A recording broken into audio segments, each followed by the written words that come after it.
BYD is gunning for world domination, and its latest move is to take its premium Denza brand global, including in Malaysia. This is its first model here, the Denza D9, an all-electric luxury MPV that has the Toyota Alphard and Velfire in its sights. But can it convert the legions of people who swear by those Japanese dinosaurs? Well, that's why we're here to find out.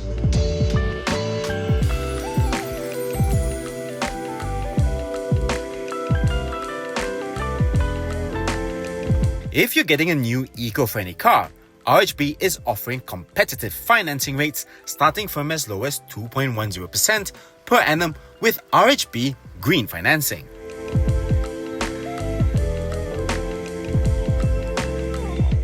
Denza actually started out as a joint venture with Mercedes-Benz, but is now fully owned by BYD. Now that there's no longer a connection with Stuttgart, it's free to compete head-on with its former mentor. But with the D9, it's obviously going for Toyota first. And on paper, the Denza holds a significant pricing advantage. The base front-wheel drive model starts at 259,000 ringgit, whereas this all-wheel drive model that we're testing costs 309,000 ringgit. By comparison, even the cheapest Velfire costs 448,000 ringgit. And if you want an Alphard with a turbo engine, that's well over 500,000 ringgit. Of course, the Denza D9 isn't the only electric posh MPV on the market right now, but it is the cheapest. Next up is the Xpeng X9, which starts from 270,000 ringgit, followed by the Zeekr 009 that starts from 310,000 ringgit for the front-wheel drive version. You get the sense that value for money is becoming something of a BYD calling card. That said, in terms of looks, the D9 has arguably the least wow factor of the three. Whereas the Xpeng looks like a futuristic space shuttle, and the Zeekr answers the question, what if Rolls-Royce made an MPV? The Denza looks the most traditional, the most like an out-and-out Alphard rival. But then, maybe that's the point. After all, the buyers of these things aren't known to be adventurous, and an EV is already a big hurdle for them. Now, don't get me wrong, the D9 still looks very impressive. You're not going to mistake this as anything other than a high-end vehicle. There's this big grille with vertical slats, slim headlights, and full-width taillights that kind of remind me of Space Invaders. I especially like the silver fin on the D-pillars that really sells the marine theme. It's at least better than calling one of the colors Whale Sea Blue. And this car is massive. At over 5.2 meters long, the Denza D9 is longer than the Alphard, the Velfire, and the Zeekr 009. And it really looks it. It's so big that it makes the 18-inch multi-spoke alloy wheels look positively tiny. But then with those fat sidewalls, hopefully it makes for a better ride. Here's some good news to those who are planning to buy the base model. To all intents and purposes, the front-wheel drive D9 looks identical to the all-wheel drive one. The only difference that you can see, apart from the badge of course, is these light guides that run all the way down the grille. The differences between the two specs are more apparent on the inside. The all-wheel drive model gets Napa leather, real oak wood trim, and this nice suede headlining. Plus, you get a huge head-up display and this digital rearview mirror instead of a conventional one, which isn't even auto-dimming on the front-wheel drive model. But again, visually, there's not much in it. Both cars get a 10.25-inch digital instrument display and a 15.6-inch infotainment touchscreen. Unlike in BYD models, this screen does not rotate, but I really don't miss it. Of course, wireless Apple CarPlay and Android Auto come as standard. I especially love the fact that you can see Waze on the instrument cluster, either as a small insert or the entire screen. It's really cool, but I must say, it has been a bit buggy at times. But perhaps the best feature is that auto brake hold turns off automatically whenever I engage reverse. I cannot tell you how many times I've been reversing in cars and the auto brake hold keeps stopping the car, and it's always so annoying that I just turn all of it off. Thank you so much. But it's not all perfect. The menus are a little bit confusing to operate, the aircon controls continue to frustrate, and the overall presentation and fonts could use a little bit of polish, especially for a premium car. And the English translations are a little bit hard to understand. Stuff like inching switch, I don't even know what that means. You might say that this is something we just have to expect from China, but companies like Zeekr and Xpeng show that a Chinese car and good English translations are not mutually exclusive, so BYD has some room to improve here. The build quality is also a bit of a mixed bag. It's all well put together and pretty much everything is covered in soft touch materials and it all feels really good. And I love the fact that the second you put your hand on the gear lever, you know that this is real crystal. It's got a lovely heft to it. But this silver plastic trim that is supposed to represent metal is unconvincing, and the door handles are especially foul. What I do like are these seats, which are very comfortable, very soft, and the massage function is really strong and effective. This is by far and away my girlfriend's favorite feature. And you can set it as a shortcut so you can access it by simply swiping down on the touchscreen. The seat memory function, however, is not so easy to use. You have to dig deep into the menus to find it. I mean, what was wrong with using hard buttons? By the way, those two features are only available on the all-wheel drive version. But really, if you want to feel like a tauke, then the second row is the place to be. There is loads of space back here. And there's also plenty of adjustment on both seats, including a one-touch recline function in concert with these leg rests. And once you reclined, you can simply push this button on the side to get you back into your original sitting position to make it easier for you to get out. You can control all these features through this 5.5-inch screen, including the volume for the 14-speaker Denza sound system, which sounds decent, the heating, ventilation and massage functions, the glass roof sunblinds, the doors and the windows. Although again, the menus are a little bit all over the place. Thankfully, you can at least slide and recline these seats using these buttons on the side. Each person also gets their own window blind, fold-out table, and 50-watt Qi wireless charger in this handy slot, although there are USB-C ports in case you want to continue using your phone. There are also two fold-up cup holders in the middle, but they feel really cheap. I would much rather have them built into the armrest. Thankfully, there are others all around the cabin that you can use. This fridge though, I'm a huge fan of. It's heated up to 50 degrees Celsius and it's also cooled. And you can even set it to 6 degrees below freezing, which means you can even use it to transport frozen food, although I wouldn't really recommend it.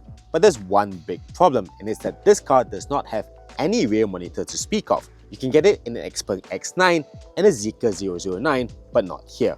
I think this is a real missed opportunity. I want to get into the third row, but the D9 is not making it very easy. There's no one-touch tilt and slide function for this seat, so I'll have to walk in through the middle. As you can tell, the third row is probably the least important row, but again, it's not too bad. As long as the second row is in a reasonable position, you can fit 7 adults across all 3 rows, all with ample legroom. Headroom is also not too bad, although shoulder room is not what you'll get in an Alphard. You can also slide and recline these seats to benefit either passenger comfort or luggage space.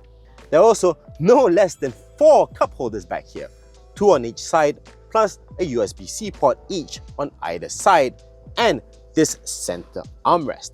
And for parents, you get 2 ISOFIX mounts here, as well as on the second row, which means you can fit 4 child seats here.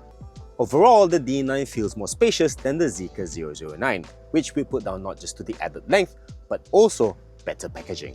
Open the boot and you'll find that even with all the seats up, you still have plenty of cargo space, 410 litres in fact. And you can push the rear seats all the way forward to get up to 570 litres. Denza says that's enough to fit 7 full-size luggage bags in here. You can fold these seats down for even more room, and while they don't fold completely flat, they don't do the electric dance into the boot floor like the Xpeng X9 does, you can at least push those seats forward if you need more space. On the side, you have one hook for your shopping or your teh tarik, and underneath this boot floor, you have a tire repair kit, because this car obviously doesn't have a spare tire, and a space to put your 3-pin charger, because there's no front boot. Lastly, this car has a powered tailgate, but no hands-free opening or closing function, which is a bit annoying for a family car. Before we head off, there is one more thing that is exclusive to the all-wheel drive model, and that's soft closing doors. By the way, the D9 doesn't come with proximity locking or unlocking, and the keyless function only works through this button. There is no sensor underneath here for you to unlock the door when you pull the handle, which seems a bit cheap at this price. Anyway, let's go for a drive.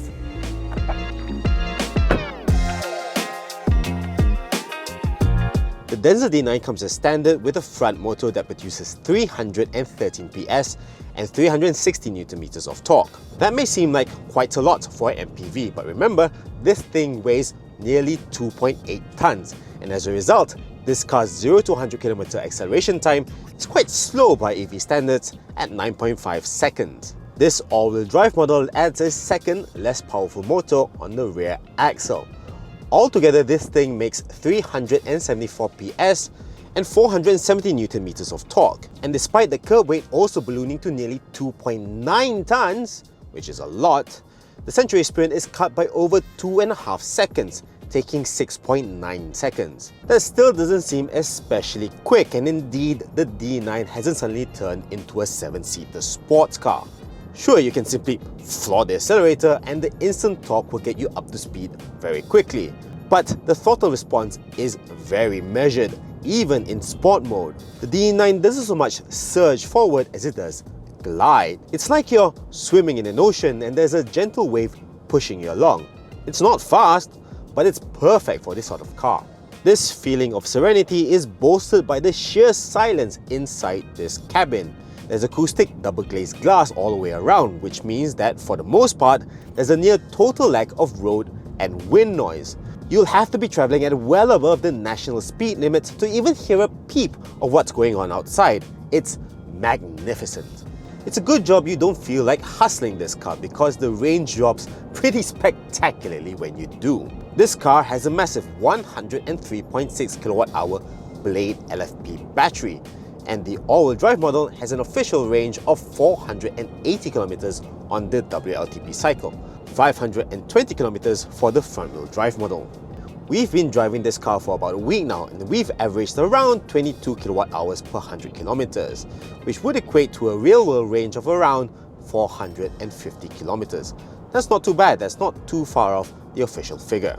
But this thing is targeted at Alphard drivers, which aren't very well known for sticking to the highway speed limit. And if you drive like those drivers do, your range will suffer.